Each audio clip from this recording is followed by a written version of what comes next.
আমরা চেয়েছি একটা নতুন বাংলাদেশ, যেখানে থাকে শান্তি, যেখানে বাংলার মানুষ থাকবে শান্তি। কিন্তু বর্তমানে যে পরিস্থিতি দেশের, গুম রাহাজানি দর্শন, মানে এবুলেবুল এখন। এই বাংলাদেশ আমরা চাই না, আমরা চাই শান্তির বাংলাদেশ।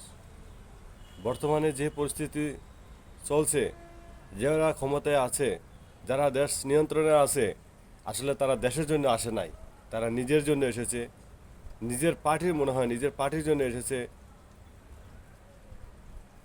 মূলত তারা নিজের জন্য এসেছে, দেশের জন্য, দেশের মানুষের জন্য তারা আসে নাই। আমার মনে হয় যদি দেশের এবং দেশের মানুষের জন্য আসতো, তাহলে এই গুম রাহাজানি, দর্শন, চুরি ডাকাতি, মব, এগুলার দিকে মন দিল হনে, এগুলা দমনে ব্যস্ত থাকলো হনে।